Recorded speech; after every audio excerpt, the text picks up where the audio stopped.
So there we are. Hello, everybody. My name is Simon. I'm the founder of Stampix, and I'm super excited to host this webinar. We have fantastic guests. We had over 500 registrations, which for Stampix has been a record so far, and I think for the tool as well, as we bumped the limits of capacity. And there's people from all over the globe joining us, both in the audience and also in the panel. So no pressure, but unfortunately, I'm not on my own. Brought together an esteemed panel of experts combining academic research to people who have hands-on experience at leading FMCG brands, the retailer's perspective, etc. So we're going to keep it very interactive. We'll do proper introductions in a minute, and you'll see here already something we're going to hopefully not bug you with, but try and get your attention with. So because we're starting with a fresh perspective, everybody, I'm forcing you to make a choice between whether you believe it's a must-have of a myth, although it's probably gray and not black or white, but please cast your votes. It's also the only way to make it go away. So I'm gonna get into introductions in a minute, but just in terms of housekeeping, I'm gonna pull up the mandatory just 3 slides with some introductions. So first, as a background, for those who don't know who Stampix is a global provider of photo rewards for brands and loyalty programs. So photo reward is basically your own personal photos that you take with your smartphone every day of your pets, your travels, your family, and we turn them into printed, branded brand memories, and that fits really well with loyalty programs. Sometimes it's to recognize members, sometimes it's to engage consumers around your brand, to capture first-party data, things of that nature. And as a result of that, I founded the company 8 years ago. We've been in the loyalty space, and it's been truly fascinating. We've been researching it, and that's also where this webinar comes into place as a part of our ongoing webinar research, So I'm gonna flip to the next slide. So fast forward to today, here we are, a great panel, and these are some of the topics that we are going to discuss today. I'll hand it over to the guests right now to introduce themselves properly. Let me start with Byron Sharp, who probably doesn't need an introduction for the most of us, but nonetheless, Byron, over to you. Hello. Hi, I'm Byron. You may know me from various books, such as How Brands Go. I'm director of the Ehrenberg-Bass Institute in Adelaide, Australia, but today I'm in Greece. Dialing in from Greece, great. Quickly to Rich Long from Pepsi, a few words. Oh, Rich, you're still on mute, sorry.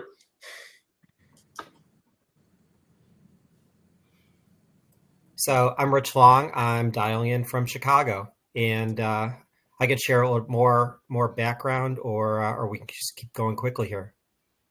Yeah, we're quick format. We'll touch on your background in a minute. Maybe over to Jason, if you could quickly say a few words. Yeah, I'm Jason Whiting. Used to head up the Lego VIP and Insiders program, and I'm dialing in from Las Vegas. Cool. And then last but not least, Steve, where are you dialing in from? So I'm in sunny Mallorca at the moment, on the last day of my holiday, returning tonight. So, pleased to be here. I grew up in the consumer goods world. I was sales director at Procter & Gamble and a general manager at PepsiCo and Barilla. For the last 20 years, I've been working on the retailer side of the desk as MD of dunnhumby back in the day, a stint with BCG, and also as a director of Payback in Germany. And then I've been running my own advisory business, SG Retail, for, the last 10 years. Cool. Maybe last but not least, I do want to emphasize that everybody here, is in touch with a lot of brands or representing them, but the viewpoints that we're going to share are exclusively their own. So not necessarily the ones of the brands that they used to be employer at. But with that being said, I do hope that we can have a very intense debate with we embrace some disagreement. It's a topic that clearly triggered some controversy. When I launched it, there was a whole chain of discussion that followed it. And we can also see from everybody joining across the globe that it's clearly something that does trigger some controversy. that being said, let's all stay polite, of course. No swearing. A bit more fluent and less personal, maybe, than the recent presidential debate. And then very lastly, Gabriel, my assistant is pulling up my colleague is pulling up a few last slides. Yes. So if you do want to receive the recording, if you have to jump off earlier, so please do subscribe to the newsletter through the QR code there. We're also going to include a white paper of the summary of this webinar in those emails. The newsletter is very infrequently, only every other month. It contains updates on other loyalty events and insights about loyalty marketing, so should be good. I mentioned the poll. There is a chat room for the people joining us from across the globe, so do add your questions in the chat room. We'll see if we find the time. Gabriel is checking them as we go, and we may tackle them while we have the webinar ongoing. And do stick around until the end. We have some exciting news to share about the book, How Brands Grow, and also about Stampix. And so with that, I think we can officially start the discussion. Byron, I'm going to start with you. In a recent podcast that I heard, you were explaining how brand loyalty is actually a natural behavior. Can you explain what you meant by that? Okay, sure. It's probably the most fundamental, I think, aspect of consumer brand buying. All the brands in the market get bought, but when you look at any individual, they buy a tiny fraction of them. So we are just naturally loyal, and this has been shown with all sorts of experiments looking at things, that aren't even, like students returning to lecture seats. People.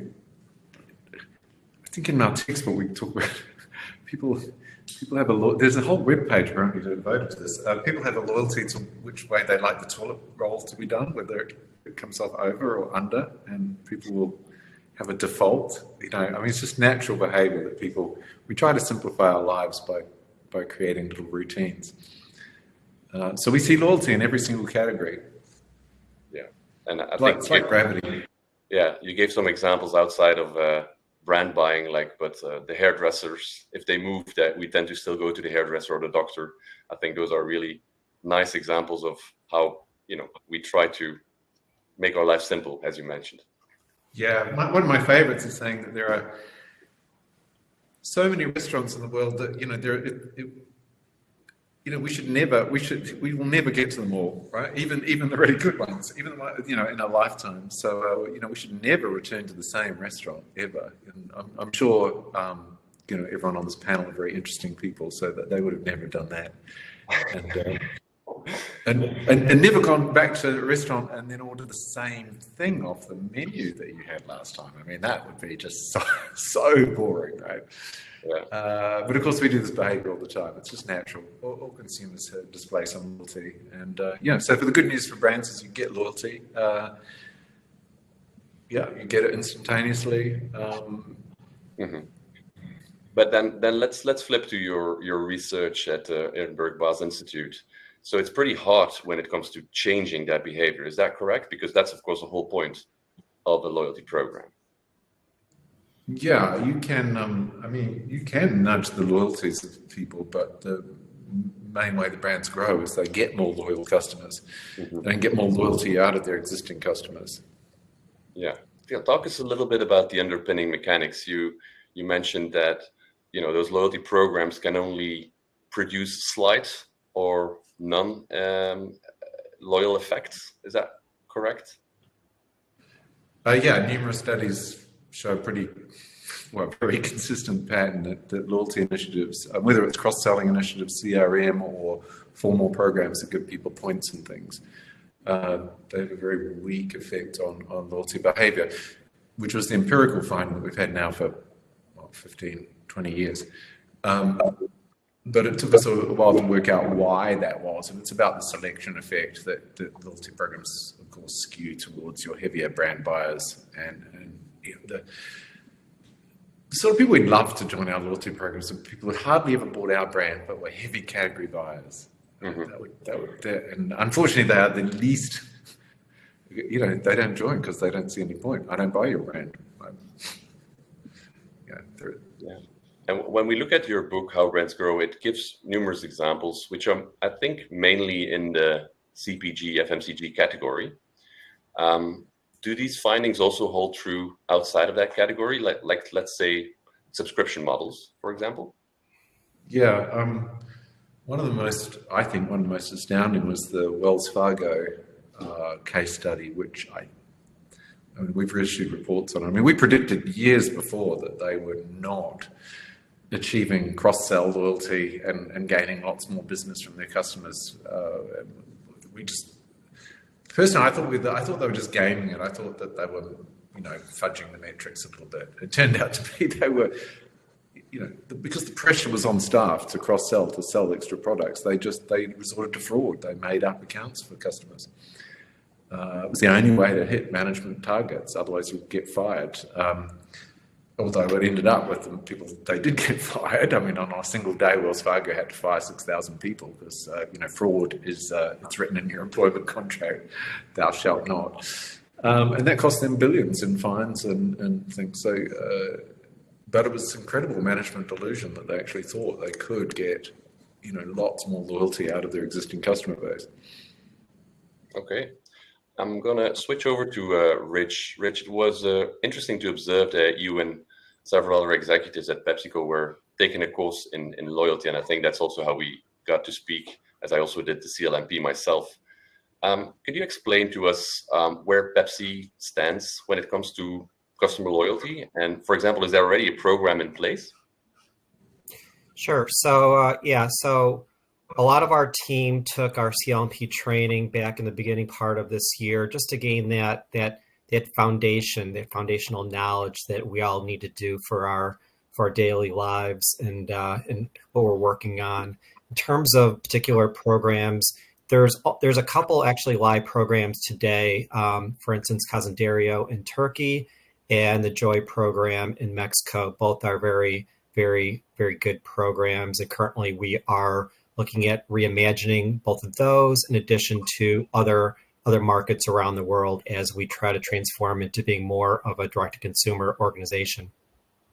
Okay. And so for a brand like Pepsi, which has such a well-established name, brand, penetration, I imagine that growing through acquisition also becomes increasingly expensive, not to mention the rising cost of advertising. Has this also been an argument to, you know, double down on loyalty as the next frontier to grow the brand, basically? I think it's less about that. I think it's more about, for our consumers, really to connect the dots for them, that I would imagine that the majority of our consumers don't even realize that some of our particular brands, whether it's Gatorade or Pepsi or Quaker Oats, that they're all the same company. And so we need to first create that awareness and make them aware of that. But two, let them understand, like, why should they even care? Why does it even matter to them? And understand that there's a lot of ways in which it could be rewarding for them if they're understanding all those different brands of ours as they're purchasing from a lot of the same categories on a regular basis. Yeah. I'm going to quickly circle back to Byron because the book speaks a lot about mental, physical availability. And what Rich just comes to tell us is that it's about creating those efficiencies, connecting the dots between different brands. Do you think that makes sense, Byron? Yeah, well, I mean, a constant battle is if you want to grow, you need to improve mental and physical availability. That will make it easier for your customers to buy. And its main effect will be you get lots more loyal customers and a little bit, but the double jeopardy law says, and they'll be a little bit more loyal. Mm-hmm. And, you know, there is no alternative. You can't write a marketing plan like Wells Fargo did, which said, you know, we'll gain a massive increase in our loyalty metrics without increasing the size of our customer base. I mean, you can write that. Of course you can write that. It just never happens, that's all. So, you know, you're deluding yourself. And yeah, they work. All right. Going to Jason. I hope my audio is still okay. Yeah, okay.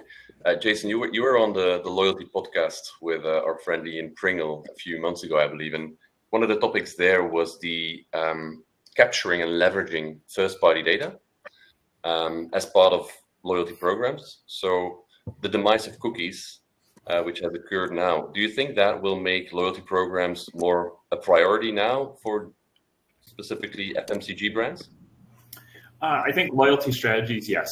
Like, I think how do we connect directly with our different users is super important. I think more than just first-party data is zero-party data. When people are actively sharing their information with you, also I think it really helps build that relationship, right? It becomes a dialogue between the brand and the consumer. And I think maybe the demise of cookies, everybody kind of thought, hey, it was the end of the world, but actually going the other route is it actually is forcing brands to have a more direct relationship with their customers and open that dialogue, which actually will build more loyalty beyond just the program. Yeah. So where have you seen loyalty programs work best, flourish, and what were the success criteria? Yeah. So the success criteria, I think, for all loyalty strategies really has to be how are you reinforcing your brand values and why the users came to your brand to begin with, right? It shouldn't always be about devaluing your products or reducing price objections and things like that. It's really how do you reinforce the core reason people started with your brand. And one of the loyalty initiatives that I think does this really well is 7 Rewards, which is the 7-Eleven program. What they've done is they've done everything around convenience, gas purchases, ancillary products such as, everything from Slurpees to Gatorade, right? Their whole program is built around building those moments of salience during the times when you maybe are thinking about getting gas or thinking about getting a beverage or something like that. So everything around that program is built around these moments of making it easier, making it quicker, showing you new products. And I think they do a really good job of kind of tying that together for their users, going, why do people shop with us to begin with? If it's about gas, it might be about price. So let's offer an initiative that gets them there, but then pull them into the store for those ancillary products. So I think they've done a really good job. And I think this is an example of a brand that looked at why do people shop with us? Why did they make their first purchase with us? And how do we want to reinforce that more and more? Great. Steve, I want to discuss the role of the retailer quickly. Do you have any data or research that supports that going direct to consumer and working with the retailer, finding those synergies that it can help the brand grow? Yeah, and listen, let me start by saying that I'm a huge fan of Byron's work, so much so that I'm a recent graduate of the How Brands Grow for Executives. So somewhere I have a nice picture with my certificate and Byron giving that, me proudly shaking his hand. So I'm a massive fan of all of the work that's coming out of Ehrenberg-Bass. And what I particularly like about that is that if you take the concept of, how do brands grow? They've got to acquire new customers, and they've got to do that by growing physical availability, which is really about shops in CPG context, and they've got to grow mental availability. What Byron will tell you is you should really make sure that those two things come together. And of course, that helps brands and retailers to collaborate around loyalty, because I think certainly in the UK market, and now every major supermarket in the UK has a loyalty program apart from Aldi, and they're a key part of those retailers' marketing propositions. But I think in all cases they're available to brands, and brands use these programs to understand their audience and to understand who the light users are and who the heavy users are and how are they doing amongst those different groups. And of course, if it is a brand that requires a particularly distinct audience, like pet food or diapers for Pampers being the classic example on the baby category, of course you can market directly to those particular audiences. And I think probably hundreds of suppliers in the UK are working with almost all of the retailers in a collaborative way, using that data to better target much of their marketing. Yeah. Hey, Steve, I noticed recently Nike said that they, speaking of the need for physical availability, they sold to Wall Street that they were going to build deep engagement with their consumers by staying away from wholesale channels and focusing on direct to consumer in their own stores. And for the first time in 40-something years, their sales went backwards, and have now announced they want to get back into retail. Yeah, and there was a guy from Adidas, wasn't there, on the course, and made it very clear that you have to optimize your physical availability, and of course you can't do that willy-nilly. You have to be careful sometimes about who is selling your brand and particularly how they present it to customers. But I think it's quite rare now that you would find a brand who would just want to sell direct to consumer if there isn't also the option of opening shops and or working with retailers who already have them. Yeah. Talking about Nike, it's one of those examples that often is raised as a successful loyalty program. I looked it up, and they have over 100 million members who, according to Nike, spend about 3 times more. Byron. Really? Amazing. I think most Nike consumers wouldn't have the slightest idea. Yeah, probably. But don't you think it's powerful to as a way to lock in your existing customer database and to communicate more on a one-to-one? No, my colleague John Dawes has published the data on repertoire buying, and 100% loyalty for Nike consumers is exceptionally low. Go have a look in your wardrobe. If you've got Nike, you've probably also got Adidas, Fila, New Balance. Possibly. Jason, quickly. Possibly. Unless you've got a sponsorship contract with Nike. Yeah, no, I don't. Although even then, I remember the famous. Actually, it was it Britney? She just signed the contract with. Yeah, she just signed the contract with Pepsi, and for sponsorship, Britney Spears, and she was photographed in the sitting near the Sydney Opera House drinking a Coke. Yeah. No, but I do think if you have a smooth and frictionless sales process and you're in that database, people are they're going to find the easiest way, and why not buy again through their app if you have it installed? So I do can imagine. Yeah, that is the potential, but there's also the potential for making it more complicated, right? I mean, the typical coffee shop loyalty program is a disaster for them. It actually slows down people ordering coffee, and if you're a coffee shop, your economics are totally around selling coffee at like 90% of your sales are in like about 2 hours a day. Yeah. Coffee shops lose sales because of queues. So you've got to implement in a way that makes it less friction, not more. I'm sorry. I was going to jump in. Yeah. I mean, Byron, like when we helped to create kind of My McDonald's Rewards, we're a QSR. We're there to make it as frictionless, simple as possible. We're not there to add any burden to the crew whatsoever. So it has to be as seamless. But a number of loyalty programs do, though, don't they? I'm sorry? A number of loyalty programs add an extra step. They require the staff to ask about the loyalty program. Well, yeah. When it starts to disrupt kind of the natural experience, then certainly I think that's going to be a big problem. So definitely we need to be able to make sure that it's part of a seamless kind of experience. It doesn't cause any disruption for whether it's the staff, for the consumer, for anybody at all. Yeah, it's a creative challenge. Jason, I was wondering what your perspective is on online versus offline, like the coffee shops you mentioned you have to go in queue. Does it make more sense if you're if you've got a full-fledged web shop? That makes it easier, right? Like being able to sell your product, which is the end goal of all of these things. Being able to sell it within that experience makes it easier, but I don't think it's required. And if we go back to like the Nike example, right? If Nike didn't have stores, they'd still have a membership offering, right? Because the membership offering goes beyond just the selling of a product in that moment. Once again, it's about that salience, right? Like being relevant outside those purchasing moments, having the run apps and things like that builds that network of users that they have the right connection with.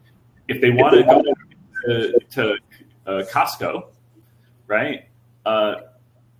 If you're running that morning and you're thinking about Nike, like that's fresh in your mind during that purchase decision. So I think having that membership program, having a direct consumer business and an e-com business definitely makes it easier because we're naturally in our devices and you're moving, quickly between different apps and going into purchasing moments.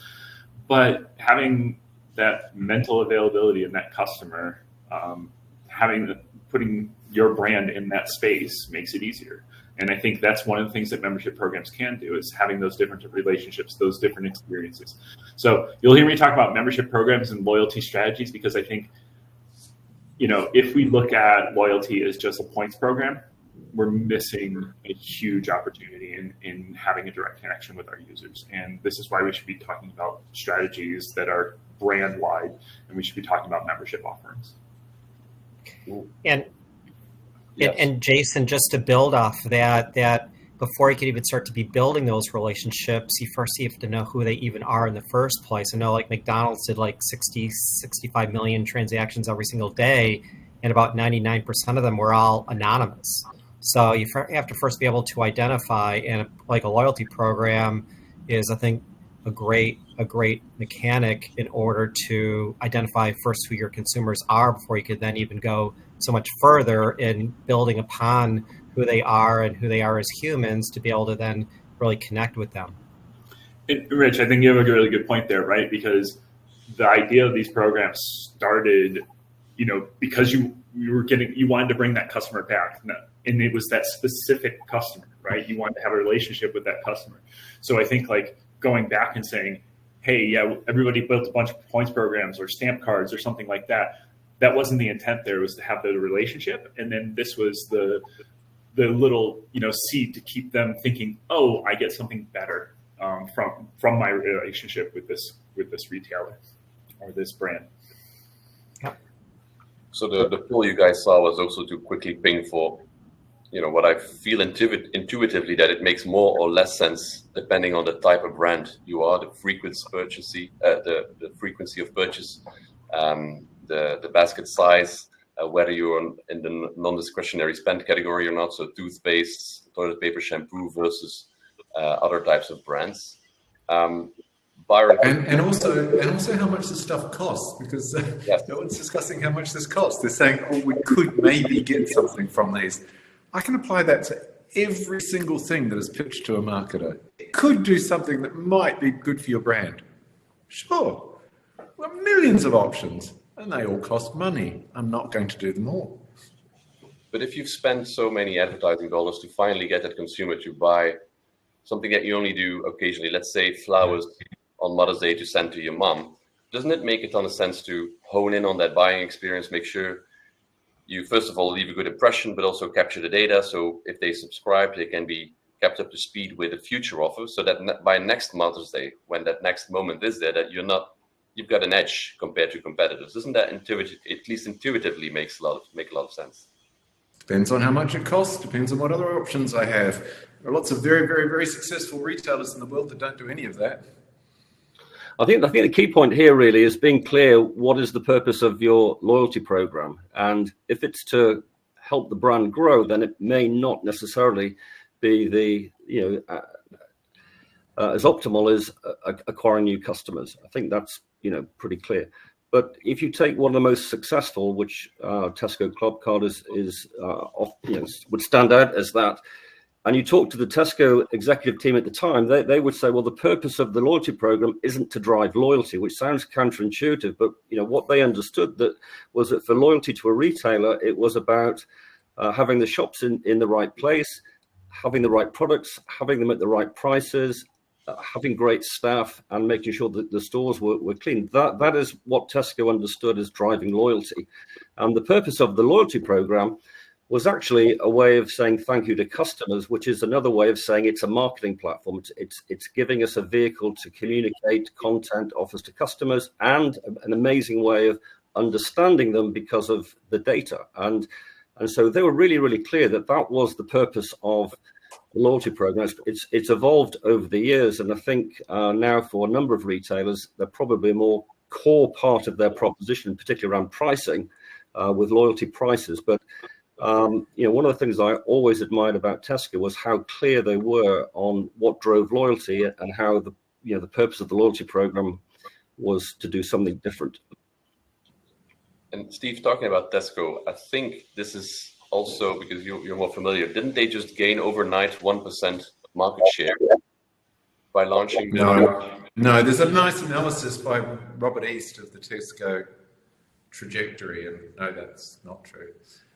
Well, the big driver for Tesco is they had an amazing property purchasing department. I mean, they rolled out new stores. That was huge. The loyalty program is very small beer compared to the other stuff. I think Terry Leahy is on record of saying that it drove 4 to 5% like-for-like sales more or less overnight when it launched. It got a good example of CEOs not being in touch with real world data.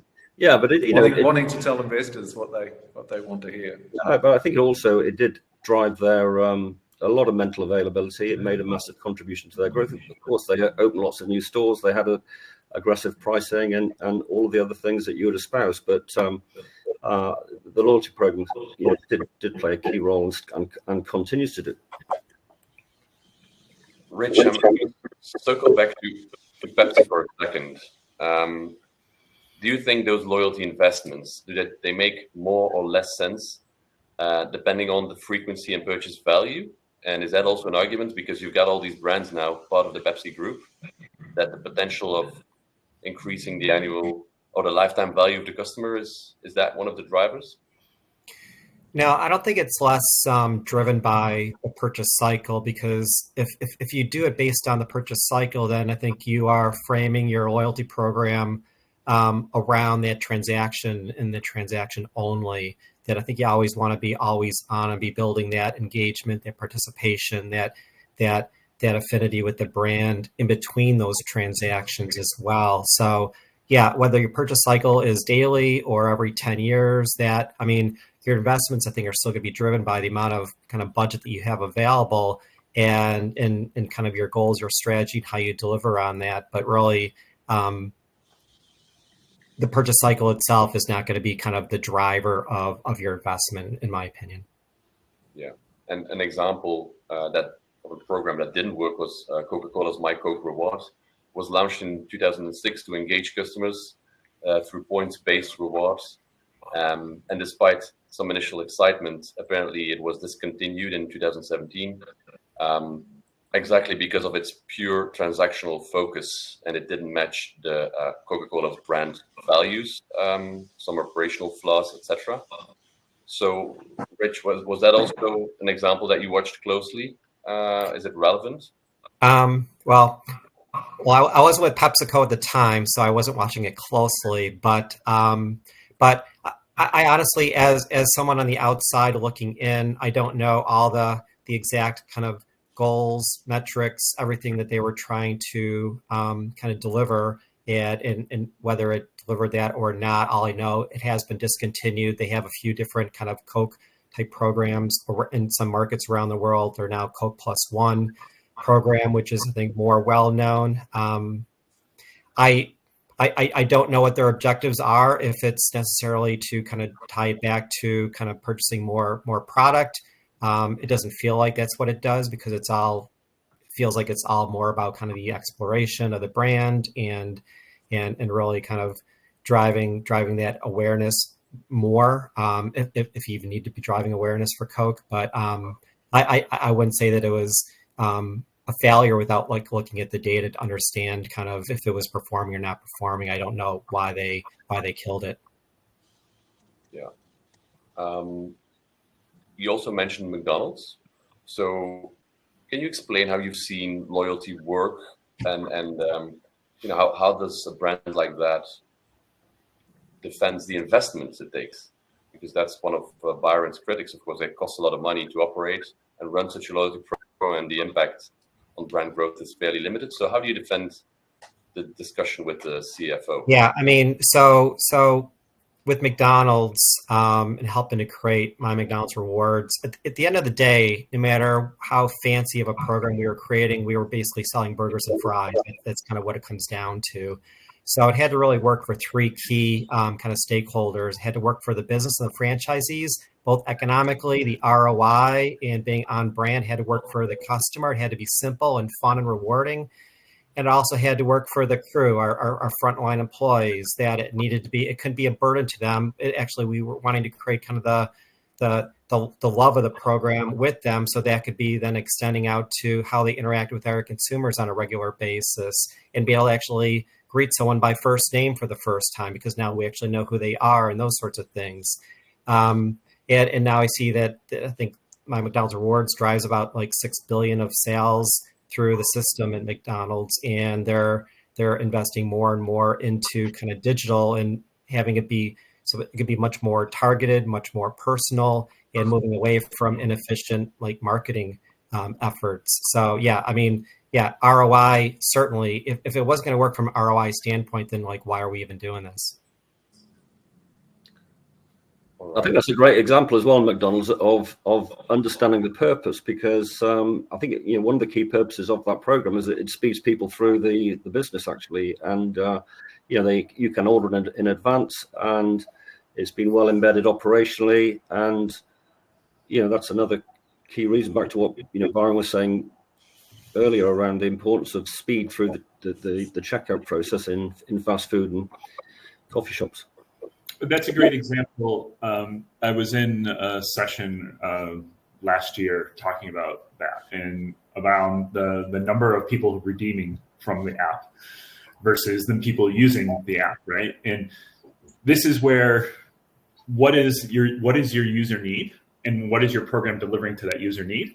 While it has a points-based portion of it, which we would say was traditional loyalty program, actually the features that the users needed and that they wanted are a little bit separate from the points part of it, right? Like points part is nice, but it's the offers, it's the convenience, as Rich said, like, getting your receipt and then calling out your name versus your order number, things like that. So I think this is where you start looking at how do these programs go beyond just a points mechanic, right? And really meet a user need so that they are relevant to that user, because that will build brand loyalty. Great. So we have some time for a few questions. There's been quite some in the chat room, and so that's great to see. I have one here specifically for Byron of a big fan who asks, hypothetically speaking, is CMO having a $100 or let's say $1 million marketing budget for the entire year? One question, how much should they spend on loyalty programs? Second, why? Trying to understand if a loyalty program has a valuable benefit versus the enormous amount of spend. And if so, what would that amount be? Any advice there, Byron? I know it's a hard question without the context. Quite honestly, I'd be surprised if you didn't have some other options that gave you a lot more reach. I'd say be very, very, very careful, because it's very, very easy to overinvest in your heaviest customers who you've already got loyalty from, and you're just paying them to do what they would do otherwise. So look at your other options and look how much they cost. And you have to understand the evidence. So if you're a consumer packaged goods company, something like 80% of your customer base buy you once a year or less of them.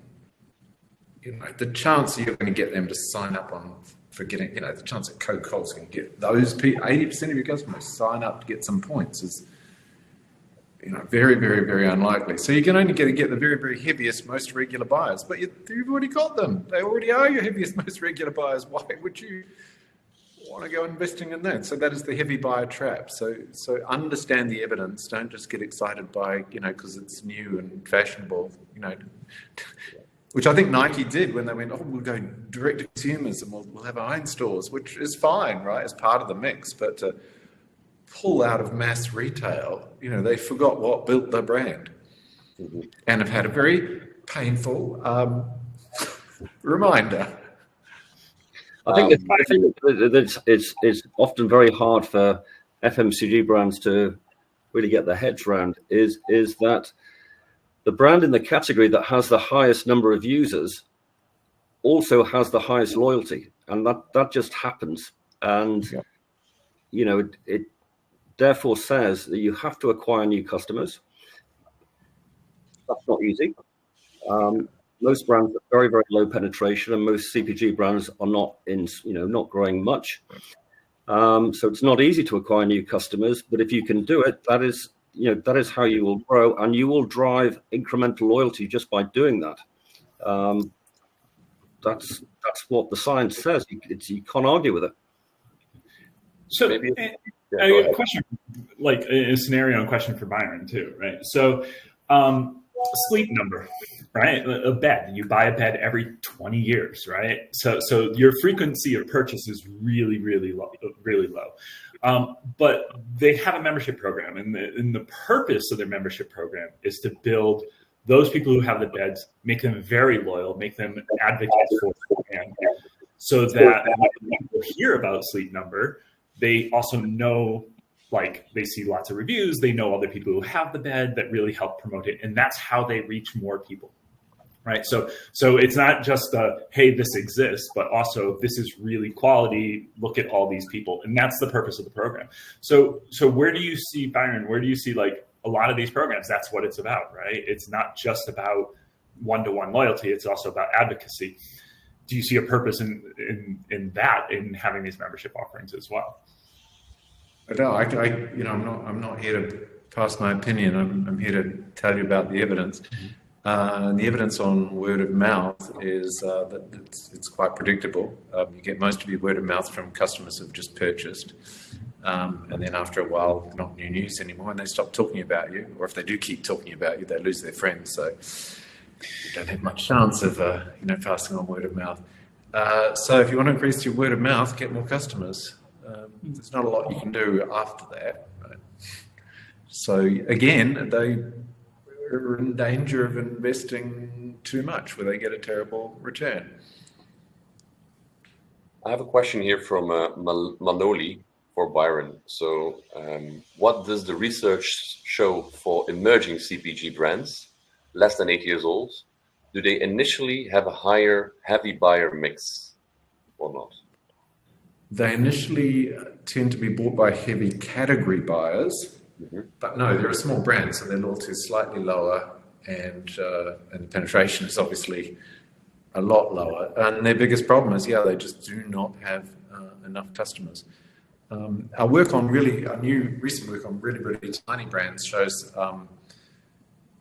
they tend to get serendipitous purchases, or because they've bought an end of aisle or something like this, and then they don't get repeat because that doesn't exist later. So their biggest problem is they lack mental availability that matches with their physical availability. And their really big problem is they don't have enough of either. Yeah. So doubling down on the few customers who have bought you is that is a way to die. A question here from Simon Jameson, whether or not we should be measuring loyalty programs at all based on if they make the brand grow, and rather are they able to increase operational efficiencies, doing things that the business wants them to do, like self-service, give your data, share reviews, things of that nature. We should probably have much more modest objectives and then measure against those. Yeah. Great. We're into the final 15 minutes, so maybe a good time to discuss something called loyalty programs as a business, because there are huge coalition programs, and I think you're definitely familiar, Byron, with Flybuys in Australia, but also in Germany we have Payback, which Steve knows quite well. These are huge, and or the Qantas program, which is because Qantas is a very dominant airline down under. I mean, so it makes a lot of money out of its loyalty program by selling it. By selling it to marketers, particularly banks and credit cards and things like that. Yes. So these programs and airlines, especially, they are the business, and they're elements of profitability. When you look at Payback, for example, expanding into 10 markets, 30 million members, 40 billion in revenue. Being bought by Amex, these things usually don't happen if something's fundamentally broken. I would say it's a very high level. Well, wait on it, but it's very different. I mean, they've constructed something like Qantas has constructed something that allows them to sell something to sometimes some gullible, and bank marketers and things. And it's a very lucrative business. Don't confuse that with a loyalty program that's driving Qantas's fundamental business of selling airline seats. Mm-hmm. It's a different thing. And yes, it's turned out to be, really useful for Qantas. Complete different line of business. Well, a number of airline loyalty programs have been so profitable and successful that they've actually bankrolled and lent money to the airline. I know, amazing. Group Aeroplan being a good example of that in Canada, and Avios, the British Airways, is making £400 million a year. So Payback, it was in the public domain, was making €40 million when it was sold to Amex, and Nectar was sold to Group Aeroplan when it was making about £20 million. So that they can be, and often they can be fantastic businesses in their own right. If you can create a loyalty program that you can sell to other marketers, take from their marketing budget, the evidence is pretty clear. There's quite a lot of profit to be taken. Yeah, and then for retailers, they are succeeding, many of them, in monetizing the data that is thrown off as a byproduct of the program, and that data is fantastically available not just to the retailer to improve their overall proposition and running of the business, but to the brands that they sell. And as retail media is become a thing and growing, that is set to continue. But that is exactly the problem with a coalition program, right? So as Byron said, selling it to a marketer. The problem with that is, as a CPG, if you join one of those, or any brand that joins one of those, people are loyal to that program, not to you, right? And the data is going into the program, and you might be able to use it for reach, but then you should be treating it simply as a marketing arm and not as a true loyalty program for you. Otherwise, you should build direct relationships with your users. Great. Steve, quickly, you mentioned UK grocery brands and media sales. I think it went into the hundreds of millions. Is that correct, in terms of sales? Yes, many of the big UK supermarkets are generating hundreds of millions of income from monetizing not just their loyalty data, but all of their media assets. And that might include space and point of sale, digital screens in stores. It could be poster sites in and around the shops. It could increasingly be the sponsored product ads on the website, and now off-site ads that can be linked to TV stations that have their own databases, and with those data sets being joined up with the retailers to inform targeting on ITV, Channel 4, etc. So it's a really, really big growing space. A question from Ian Pringle for Brian. If loyalty has been around for 30 years, not just new and fashionable, and has created global industry, are we all wrong?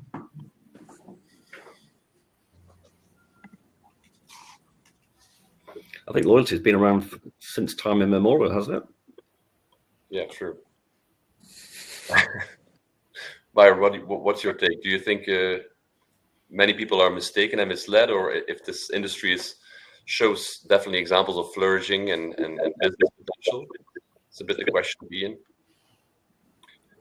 Is everybody wrong? Is that the question generally?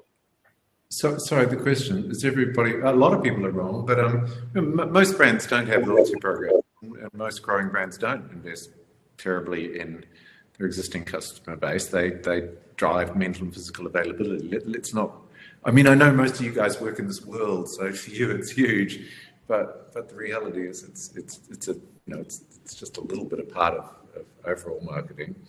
That's definitely true. Here's a question from Caroline. Caroline's asked, I was just sorry, I see the question. Do you believe all loyalty measurement that shows evidence of loyalty program value creation is a hoax? Well, I can't really answer because I don't know what you're referring to. I know the independent academic studies, and they're not a hoax. Be very wary of studies, that are done by people who, they've got a vested interest. I mean, every radio study says radio's great. Every TV study says TV's great. And things. So just be very wary. A classic mistake that was made with loyalty programs is people compare buyers that are in the program to people who aren't in the program but still come to your store. And of course, there's always a selection effect. Your heaviest customers join the program, so of course they spend more, but they spent more before the program. They will spend more if you shut the program down. And it's not a causal effect. A question from Pablo here.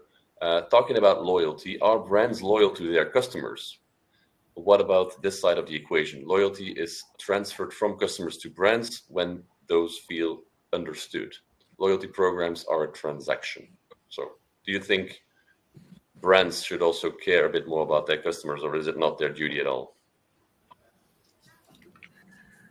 It's self-evident they should, obviously. I mean, any business that doesn't care about its customers is probably not going to be in business for too long, unless it's got some sort of natural monopoly. Yeah. I mean, Adam Smith, the sole purpose of production is consumption. Right? That's why firms exist, because we have customers. I mean, whether you have 100% brand awareness, whether you have just millions and millions of customers, you just can't be taking them for granted. I think the loyalty programs themselves helps to bring the brand to life.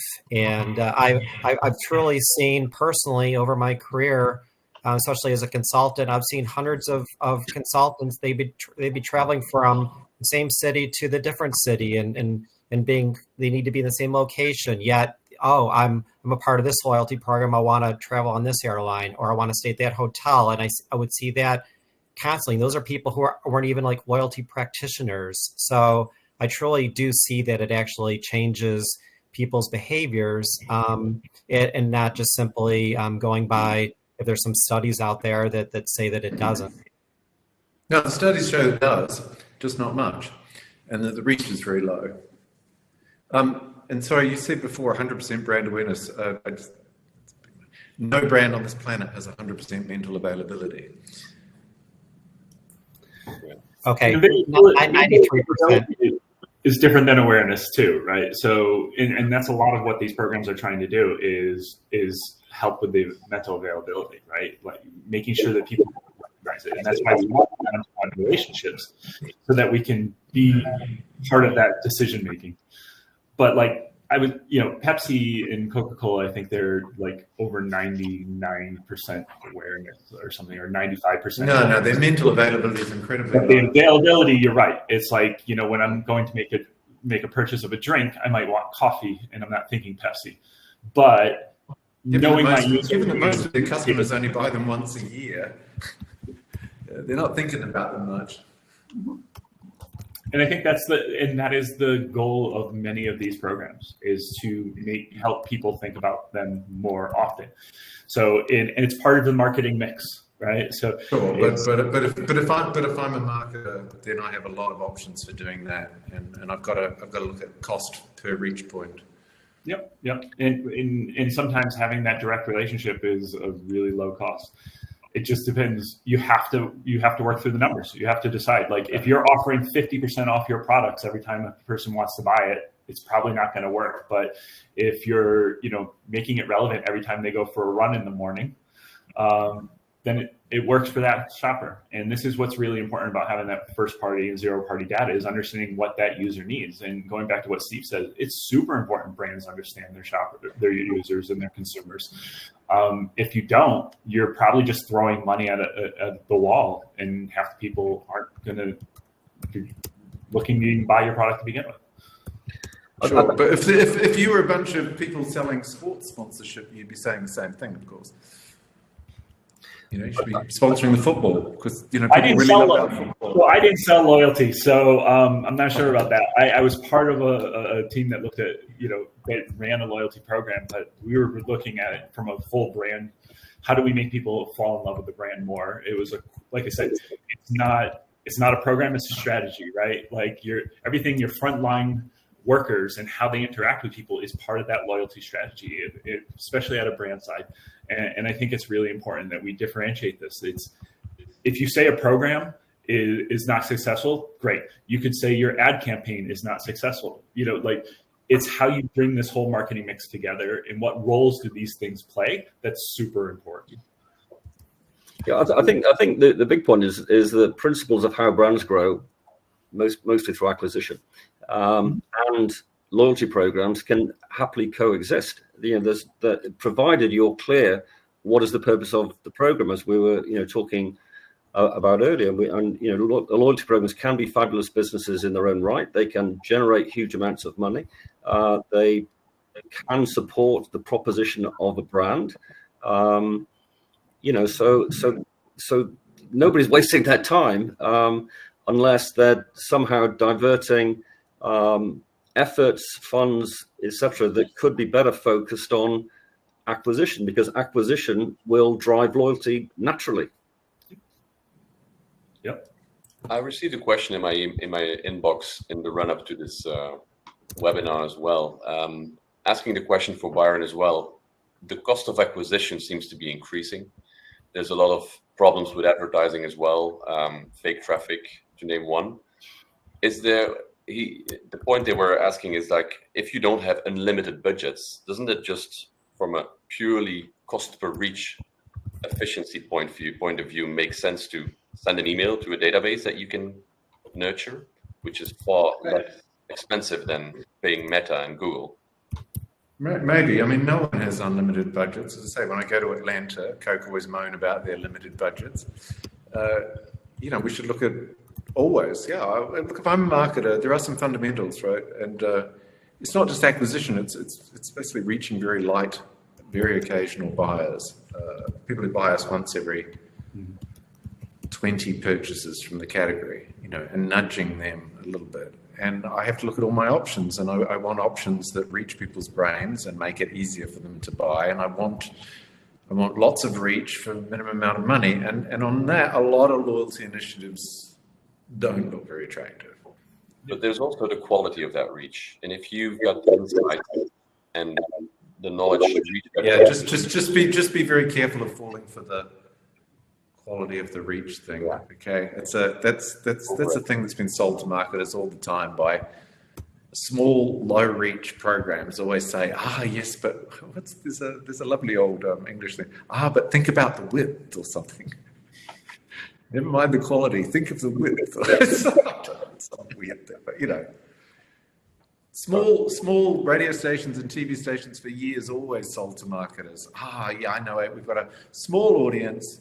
Doesn't air for many hours, but it's very, very select and wonderful. And, of course they do. Yeah, that's true. Crunch the numbers, look for lots of reach at, efficiently, low cost. Cool. We're approaching the end of the hour, so a quick question that should be showing up, and then we're rounding off. Don't rush out just yet. We've got something to share. If Gabriel can share the slides. Yes, so here, quick reminder, again, if you want to receive the recording, there's going to be a white paper summary of it, handy to share with colleagues or peers. Scan the QR or go to business.stampix.com to subscribe. And then, the next slide. So here you can see the book with that famous Chapter 11. Hopefully all the loyalty program providers don't have to file for Chapter 11. And then there's the How Brands Grow for Executive on the right-hand side, a 4-day program where Steve and Byron have met. Byron, when is the next opportunity for people to join that course? We're in Boston in September, and then next year we'll be in Singapore, Bordeaux, and Boston again. Yeah, and I guess by searching that online, they can probably subscribe to the loyalty program you've built around this course.